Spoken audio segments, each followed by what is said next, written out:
The Rime of the Eldritch Mariner by Adam Bolivar. The greatest mercy in the world, I think, is we are blind to contents that lie tightly furled, asleep within the mind. Well, it was at a wedding feast where I was next of kin, a host of fishy relatives the church had just gone in, when did a staring lunatic upon me lay a hand. His beard grew like the prickly thorn, his face in tropics tanned. It was an eldritch mariner, made hoary in short years, for he had seen with his own eyes what lurks in darkest fears. That is not dead, he said to me, which can eternal lie, and eon strangeness may one day cause even death to die. It started with a raven that had roosted on the mast.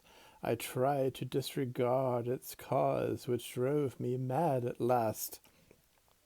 We sailed in fetid southern seas, in waters thick as ooze, the constellations alien, our consolation booze.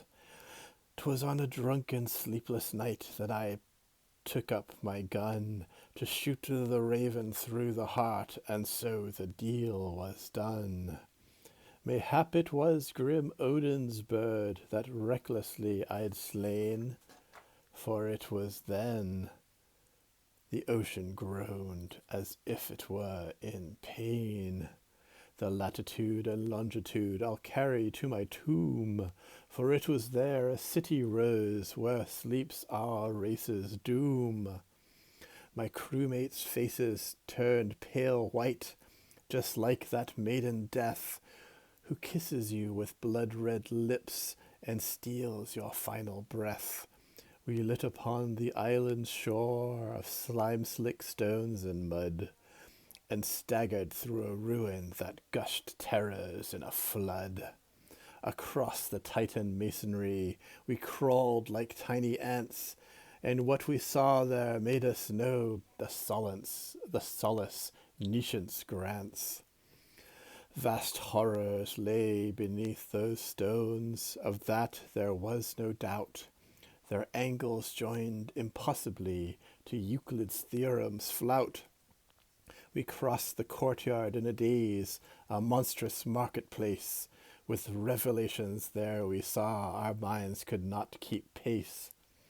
It was the Portuguese who climbed that demoniac stair to call us in a hoarsened voice with wild dishevelled hair. A cyclops door to hellish depths before us towered high. To call our actions reasonable would be to tell a lie. Without result we pushed the door until the answer dawned. It hinged on our diagonal, and like a maw it yawned. The aperture was raven black, and spewed out horrid things, which long had been imprisoned there, and flew on filmy wings. The odor was unbearable. We heard a slopping sound, as something lumbered towards the door from far beneath the ground. Cthulhu now was loose again, and ravened for delight. Asleep of Vigintillion years, repulsive was the sight. For now the stars were right again, a mountain stumbled blind. A sticky, star-spawned, bat-winged god before us did we find. And what an age-old cult had failed by artifice to do, accomplished then by accident a random foolish crew. Its flabby claws swept up 3 men before they even turned. God rest their souls if there be rest, and not from heaven spurned. We plunged in terror over rocks, whose angles most perplexed, and in the end but 2 survived to witness what came next. My mate and I fled in the ship as fast as she could steam. The creature cursed us from the shore just like the Polypheme. The thing was bold and would not stop. It slid into the sea.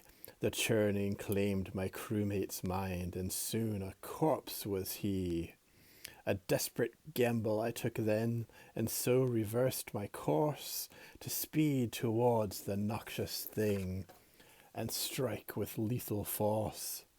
Relentlessly I drove the bow through jelly foul and green, which burst and smelt of open graves, abhorrently unclean. I heard a seething sound astern, the sky spawn recombined, but then our distance widened fast before I lost my mind.